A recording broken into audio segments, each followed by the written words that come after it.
Hey there, fellow healthcare enthusiasts.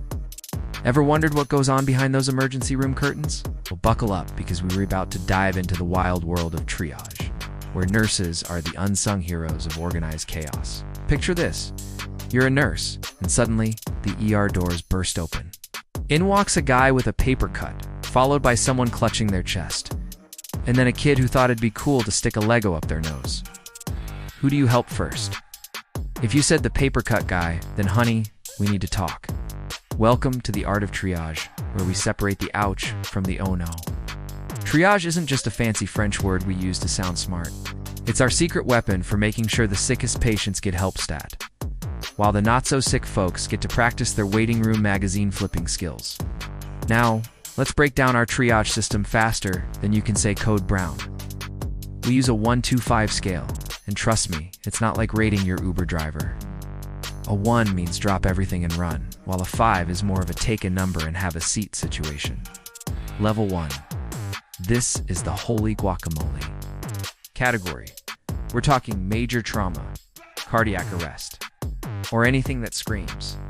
I might not make it to tomorrow without some serious help. These folks get the VIP treatment. Immediate attention, all hands on deck. Probably a starring role in the next episode of a medical drama. Level 2, the yikes. That's not good group. These patients are in a pretty pickle, but not quite knocking on heaven's door. Think severe pain, high fever, or that look in their eyes that says, I'm trying to play it cool, but I'm actually freaking out. I'll be seen within 10 to 15 minutes, which in a time is practically teleportation. Level 3. Welcome to the uncomfortable but not unbearable zone. These patients are stable, but definitely not having their best day. Maybe it's a broken bone, a nasty cut, or a case of I Googled my symptoms, and now I'm convinced it's serious. They'll wait a bit longer, but we promise we haven't forgotten about them. Level 4. I probably could have dealt with this at home, but I'm here now, crew. Minor injuries, mild illnesses, or concerns that aren't life-threatening, but still need a professional once over. They might be in for a longer wait, but hey, at least they'll get caught up on their celebrity gossip in the waiting room. Level 5. Last but not least, did you really need to come to the ER for this? Category. We're talking minor cuts, bruises, or concerns that could have been handled with a Band-Aid and a nap. They'll wait the longest, but on the bright side, they might make a new friend or two in the waiting room. Now, I know what you're thinking, but nurse, why can't you just see everyone in the order they came in? Isn't that fair, sweet summer child? Let me paint you a picture. Imagine you're in a restaurant waiting for your appetizer of mozzarella sticks. Suddenly, the chef bursts out of the kitchen yelling, "Is anyone here a cardiologist? My sous chef is having a heart attack." Would you expect the wait staff to say, "Sorry? We have to serve these mozzarella sticks first because this table was here before you"? Of course not. You'd want them to drop everything and save a life. That's exactly what triage is all about. We're not running a deli counter here. It's not about who grabbed a number first. It's about making sure we save lives and limbs before we deal with life's little inconveniences. Let's talk about code blues for a hot second. Picture this. Alarms blaring, nurses and doctors sprinting down the hallway, and a whole lot of clear being shouted. It's like a flash mob, but instead of dancing, we're trying to restart someone's heart. These situations are exactly why we can't do first come, first served. When someone's heart decides to take an unscheduled vacation, we don't have time to finish up with Mr. Stub Toe first. Now, I know waiting in the ER can feel like being stuck in line at the DMV, but on steroids. Trust me, we get it. We're not back there sipping margaritas and scrolling through TikTok. We're assessing, prioritizing, and sometimes performing medical miracles, all while trying not to spill coffee on our scrubs. So, the next time you find yourself in the ER, remember, if you're waiting a while, it's actually good news. It means you're not actively dying, which, let's face it, is always a plus.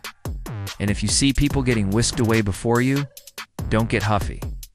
Be grateful you're not in their shoes. Triage isn't just about being fair. It's about being smart and saving lives. It's our way of making sure that the person having a heart attack gets help before the person with a splinter. Because let's face it, a splinter might ruin your day, but a heart attack might ruin your, well, everything. In the end, triage is like being the traffic cop at the world's craziest intersection. We're directing the flow, making split-second decisions, and trying to keep everyone safe. It's not always pretty, and it's definitely not perfect. but it's the best system we've got for making sure the right people get the right care at the right time. So, the next time you're in the ER, playing the world's least fun game of musical chairs in the waiting room, remember, we see you, we care about you, and we're doing our best to get to you as soon as we can. And hey, if you're really bored, you could always try to beat your high score in Candy Crush. Just maybe do any tell us that SYU came to the ER in the first place. In conclusion, triage might seem like a complicated dance of priorities and assessments. But at its heart, it's simple. We're here to help those who need it most, as quickly as we can. It's not about being first in line. It's about making sure everyone gets the care they need when they truly need it. So next time you're waiting in the ER, take a deep breath, grab a magazine, and remember, good things come to those who wait, especially when waiting means you're not in immediate danger of kicking the bucket. And remember, folks, if you ever find yourself thinking, I wonder what would happen if I stuck this fork in that electrical outlet, please, for the love of all that is holy, don't. We've got enough on our plates without adding human light bulbs to the mix. Stay safe out there and leave the life-saving heroics to us. We've got the cool scrubs and everything.